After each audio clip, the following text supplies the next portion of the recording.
Genshin Impact is a game in which everything important happened 500 years ago, or more. Events that mortal humans can only talk about as myths actually happened, and the consequences of those events are felt by us during our journey through Teyvat.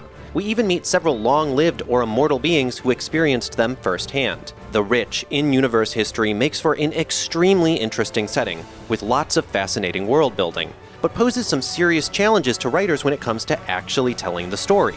It's hard to communicate with an audience about important fictional historical events in your story in a natural and engaging way. It's all too easy to fall into flat, expository, info-dumping dialogue. And this is a trap that Genshin does fall into sometimes. But there are also many moments of brilliance where it masterfully tells us the tales of times past. Unfortunately, Arlecchino Story Quest was not one of those moments of brilliance. As cool as she may be, the execution of her quest left much to be desired, and the solution that would have made it work is so simple and so close to hand, I'm surprised it didn't happen.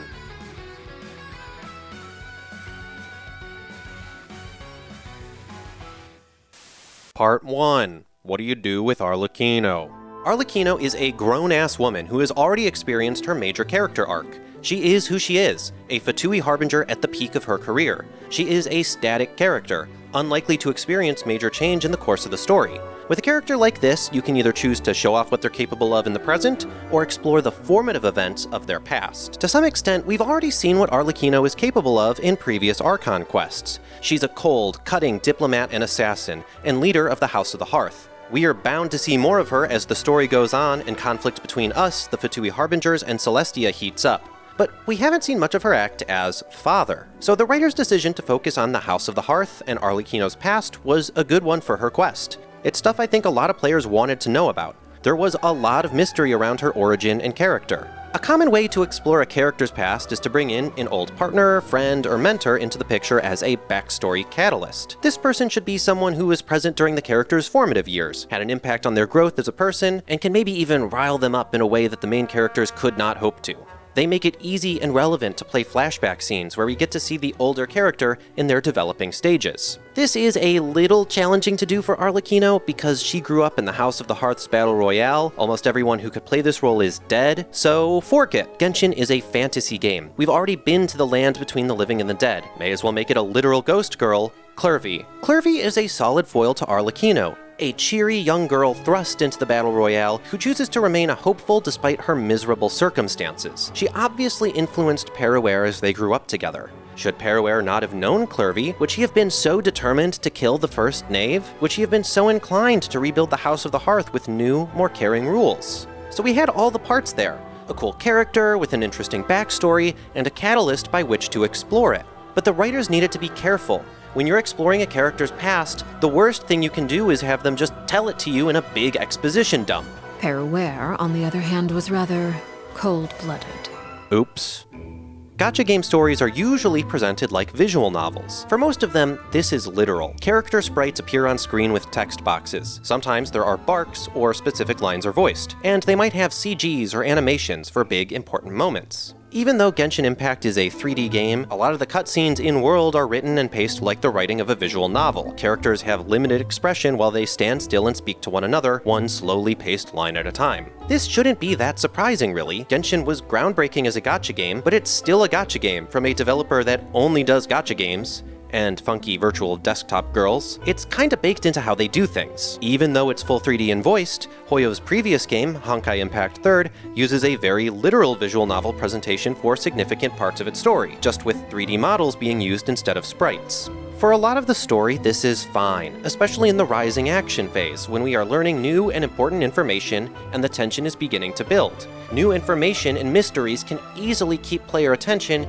even if the presentation and delivery would not otherwise. But it is harder to keep players engaged during these scenes. Players have to be curious about what will happen, or they need to really feel the rising tension of the story. The voice acting has to be great in spite of the slowly paced, line-by-line delivery. Clever camera work should be used as much as possible to keep things visually interesting. And all of this is especially important when discussing topics and concepts of things that happened long in the past, because players can and will quickly zone out when presented with an elongated exposition scene. And Genshin's writers do know this. They often choose to pack important historical information into lavish cutscenes, with dialogue delivered in the style of an expert oral storyteller.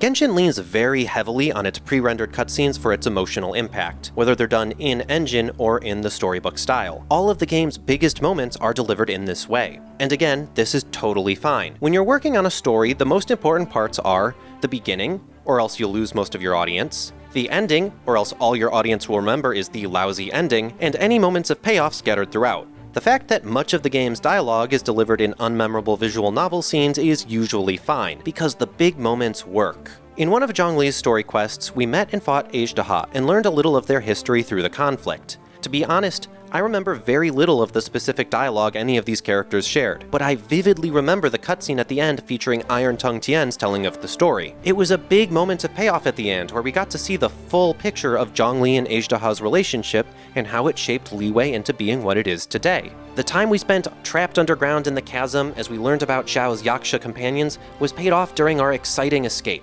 The struggles of Gaming's passion for dancing against his father's desire for a better life for his son was paid off during the big Lantern Rite Lion dance scene. These are the moments that stick with players after they've completed each quest. Even if the delivery of the story has some low points, most of the players will be happy as long as the game continues to deliver high highs. They tried to give us a couple moments like this in Arlecchino's quest, standing up to fight her, being overpowered by her, and the scene where she releases Clervy's ghost from the House of the Hearth. But the setup wasn't quite there to make these payoffs work. In fact, the story's ability to build the setup properly was gutted by the animation released a week before patch 4.6 dropped. Clervy is introduced in the quest as a phantom child that Freminet is looking after. Apparently, Arlecchino is aware of Clervy's ghostly existence and has told the House of the Hearth to be on the lookout for her. Liney and Freminet seem to infer that Arlecchino will harm Clervy if she's turned over, so they want to figure out her backstory and help her leave the house safely. But why? They already know that Clervy is dead, there's obviously some special circumstances at play that have a ghost present, and they seem to trust and hold Arlecchino in extremely high regard. What do they think the knave will do to Clervy? Kill her again? So the central intrigue of the quest revolves around this mystery, but we don't even really interact with it. We play cover for Liney and Co. by having casual conversation with Arlecchino, literal yapping.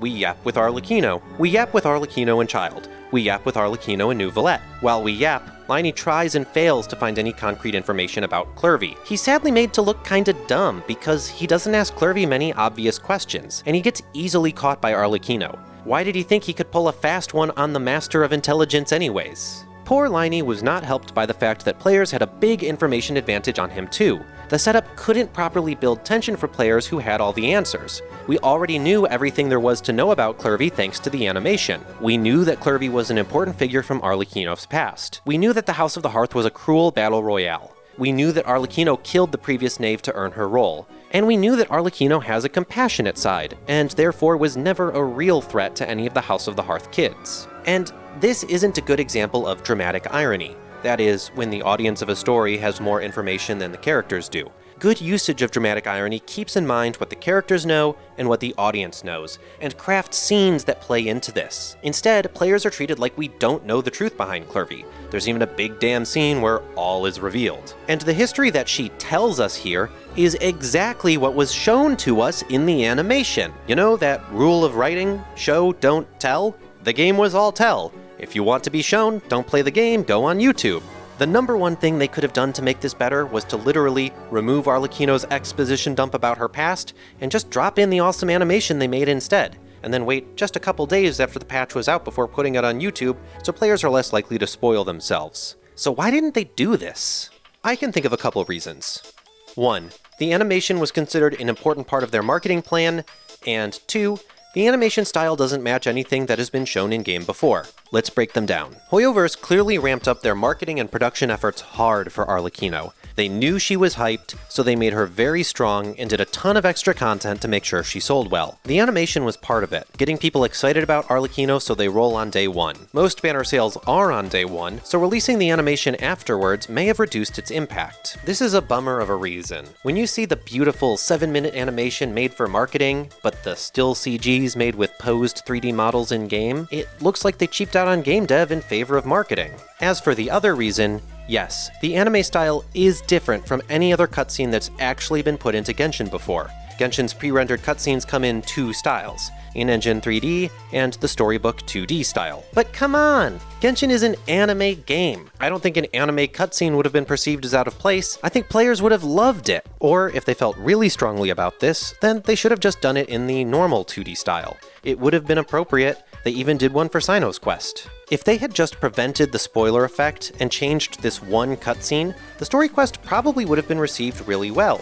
And when I was reading the discourse about this quest online, it did seem to be received better by people who didn't see the animation first. Genshin's story has its ups and downs. Being told over at least 7 real-world years, it's kind of like a long-running manga instead of a traditional video game story. Some arcs are better than others. In many ways, Genshin deserves a lot of credit for making its in-universe history feel like something real. People love the lore of this game for good reason.